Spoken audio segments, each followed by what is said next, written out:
And then what we will do is we'll share a little bit about the research we've done on what a lot of the trusts have reported on last year. We've looked at 100 or so Streamlined carbon reports from the 100 largest trusts. There's some points that we've picked up from there that might help as a lessons learned piece going forward, and we'll look at some of the data challenges that everybody's going to face. So breaking the session into three areas is really, is it just me that's got to do it, and what does it mean for you all, and then how are we all doing on that journey? So I think that's basically what I'm going to try and look at for you today. So it isn't just academy trusts, so it is a piece of legislation that applies to any organisation with consumption over 40,000 kilowatt hours. You've got to have assets of over £18 million, employ over 250 people, and have a turnover of 36 million. Now, it's only 3 of those apply to you, so if one doesn't and the other 3 still do, then you still have to write a report. But what does this really mean to you as a trust? If you're a trust that's got more than 4 primary schools and your primary school consumption is at 40,000 kilowatt hours, most schools are at that size.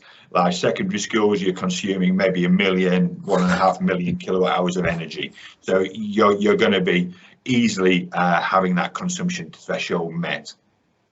Assets, have you got assets within your accounts of more than £18 million? Schools, if you look at an asset value, a secondary school is typically seen in your accounts at worth being about £18 million. Primary school will be seen to be around about £4 million. So if you work that out, if you've got 4 primary schools and a secondary academy in your trust, it will apply to you.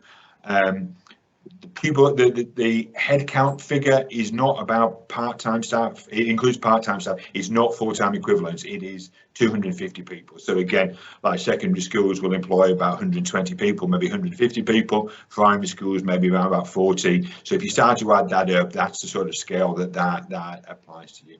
And again, you're funding secondary schools, maybe let's say £7-8 million in some large secondary schools. Primary schools, it might only be 1 or 2. So you just got to look at those figures and see, does it apply to you? Now, what we've done is we've looked at the academy sector, and there's probably over 500 trusts now when we looked at it that it applies to, and about 5,200 academies. So there's 870 trusts that we've looked at that have assets more than £18 million.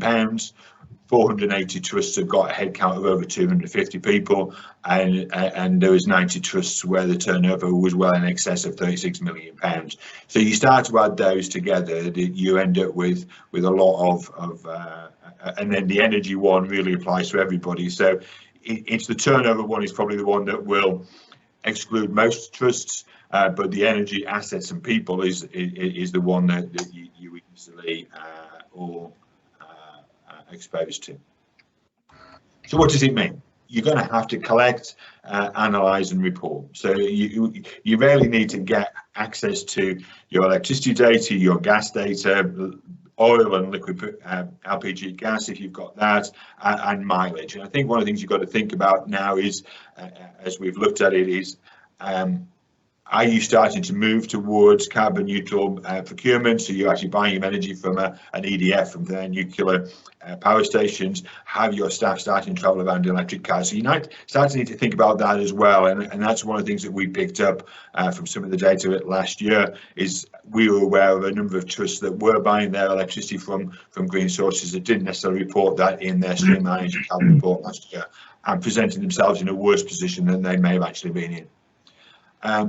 And I think part of the whole driver behind this, it's trying to help you in your carbon journey, trying to help you understand it. So what we've tried to do in the tool we've developed is give you something that's simple to use and can help you create benchmarks in the long term and track that performance. And we'll look at a little bit about how you can track your performance going forwards. And then what you need to do is a single page report to go into your annual accounts. And what we've tried to do in there is give you a report in the new version of the model that basically you can take a screenshot of the report, give it to your auditors, and they can paste it in as a JPEG into your account. So trying to make that simple for you. And again, the slides and that sample will be available for you all at the end of the seminar. So the detail, and this is part of the narrative here. There's lots of words on these slides and things like that, but part of it is so you've got it as a handout and useful to use. I'm not going to go through all of this, but basically, fundamentally, you're required to report on the kilowatt hours of energy used and the greenhouse gas emissions. You need to find an intensity ratio that works for you. Most of the trust last year reported on a tonnes per carbon per pupil. I think if you're a special school trust, you may want to look at kilowatt hours per metre squared, because I think that the nature of the number of children you have in some of the larger buildings may not be something that reflects well in the long term. You need to put some narrative in there around the methodology you've used to calculate the information. We've written that statement for you to put into the report in the tool, and we've given you some ideas of energy efficiency measures that you can potentially use, if that makes sense. So hopefully we'll go into that one. My advice to you is to try and keep it simple, and there is a whole range of solutions out there in the marketplace, but fundamentally keep it to how much electricity you use, how many gas you use, how many miles your vehicles have travelled, and this is all you need to do. You need to separate out between staff mileage and vehicles such as minibuses, but try and keep it simple. It isn't a complicated thing to do. The report itself is broken into three key areas, which they call the scope. One is the direct greenhouse gas emissions from gas and from vehicles, indirect emissions from electricity, and then indirect emissions from your staff cars. And that's really the three areas that you need to think about. And that's what we've tried to help you with along that journey. This is a screenshot of the model, and basically what I've done here is, and this is what you will see in the version we sent out to you. We've populated some of the data so you can see how it all works and basically replace it with your own data. So you need to record the trust's data, so staff vehicles, the staff mileage. I'm aware of a number of trusts that are encouraging their staff that travel between academies to use electric vehicles. So you need to capture that separately, because that reflects well on you as a trust, because the carbon footprint for electric vehicles is a lot lower than it is for petrol vehicles. Your minibuses, again, tracking that data is a fairly easy thing to do. But basically, hopefully this is a simple Excel table. You type the data in for your academies, you insert rows if you've got more than the 10 academies I put in here. We've tried to keep it very simple, that you don't need to go out and spend lots of money on employing consultants to help you on that journey. I think if you can capture the data yourselves internally from either your energy supplier or from your electricity bills, then hopefully you should be able to do this very easily. And then there's the intensity ratio, as I touched on. When you're looking at this, it's not just about what you have to put in your annual report. I think some of this is starting to help you think about how you are using energy within the trust as a whole. And so, yes, you've got to do this external carbon reporting, but also you might want to start to look at the internal metrics of energy on a cost per square metre basis and on a cost per student. And there is a huge variety on this. We've seen some schools where it's £250 per pupil that it's costing, and some that it's costing £25 per pupil. Now, when you're funded on a per pupil basis, understanding that metric and that actually you are using an awful lot more than some of your peers per pupil is an interesting one. Because what does that add value to teaching and learning? You don't see anything for the energy bill. Yes, you see the lights are on and the computers work, but it's not really adding a huge amount to your day-to-day operations. And again, looking at it on a cost per square metre basis is quite useful from an understanding the different size of the academies and how efficient your buildings are when you come to look at grants from the likes of SALEX. But look at that intensity ratio. The external one I would recommend is a tonnes per carbon CO2 per student, but again, you can choose to use your own, but as long as you explain the reasons why you're doing that, that is fine. Then you're asked as one of the other sections, which is to look at what you're going to do about improving your energy efficiency, and there's a whole range of examples, simple examples, and we've put 10 examples in the tool, but you can write your own examples in there. But it's looking at these sort of things as smart metering, boiler replacement, putting solar panels on the roof, looking at upgrading ventilation and things like that. So again, they're not exactly complex issues to think about, but you need to just put 3 points I would recommend into the report to say what you're going to do in the next 12 months and look at it in that perspective. So in your accounts, you need to present something very similar to this table that I've created here. This will self-generate from the earlier Excel spreadsheet that I showed you, and basically it gives you that intensity ratio. And you're looking here, it's at 0.33 for this example that I've built. But again, I'll give you some guidance on where you would sit as a trust in that mix. Again, there's some statements on your methodology, there's some statements on your metric that you've used, and then the 3 measures are a series of drop-down options from the 10 that I mentioned that we've written. And again, you can tweak those 10 in a separate table to reflect what you want to say as a trust. But the idea behind it is to try and make it very simple for you. Hopefully that all makes sense.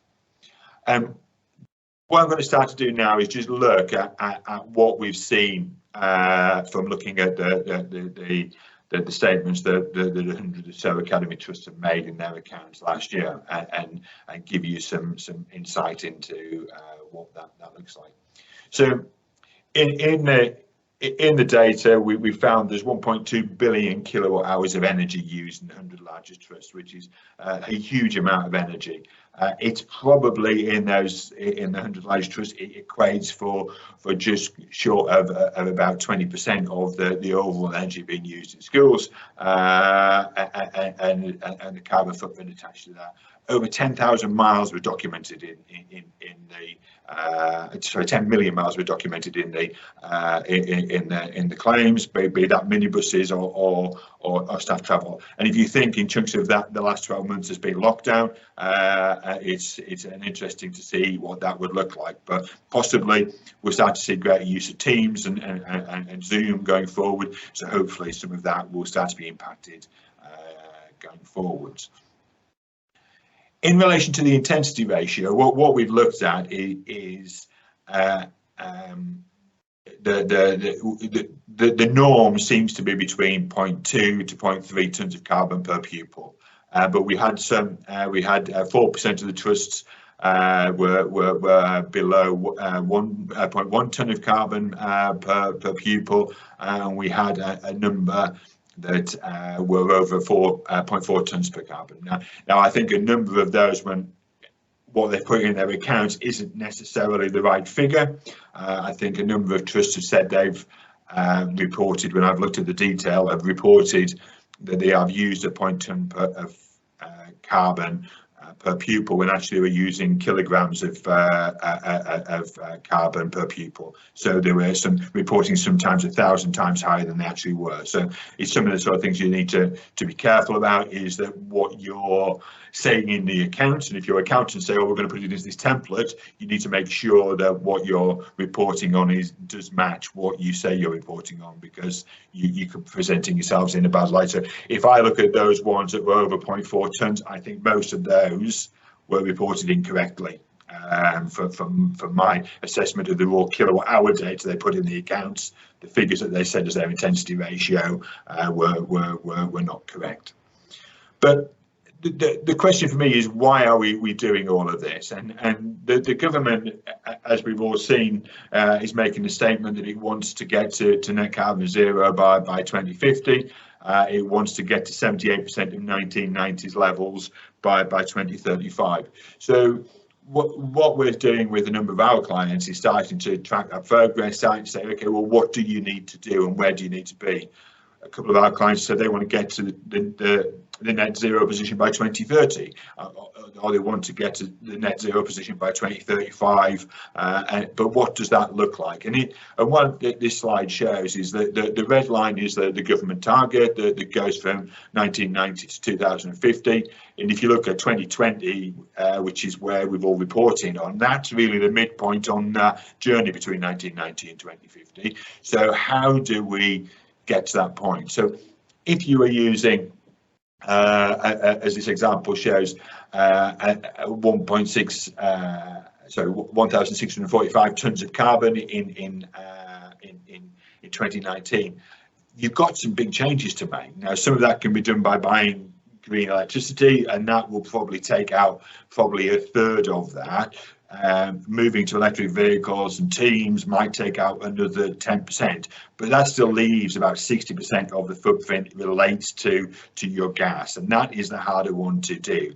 But there are some quick wins on that I'll touch on in a moment. But the whole purpose of this program is not just to ask you to monitor data. It's actually to encourage you to do something about it and encourage you to get to the 2030 or the 2050 or 2035 target, whichever one you choose to go down that route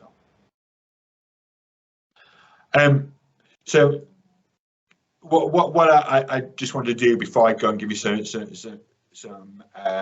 ideas on what you can do to go forward and reduce your carbon footprint is I want to pick up the 5 key lessons that I think you need to look at. Is report on tons of carbon, not on kilos. And if you're going to say, you can report on either, but do what you say you're going to do. Don't say you're reporting on tons of carbon, then report on kilos, because you won't reflect very well. Make sure you're using the correct conversion factors.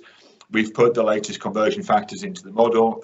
Some of them are slightly lower than they were last year, so that's going to help reduce your carbon footprint. So even if you've done nothing and you used exactly the same amount, your electricity carbon footprint will reduce. Your petrol carbon footprint will reduce, because some of those factors have changed in the last 12 months because of the way the economy is moving.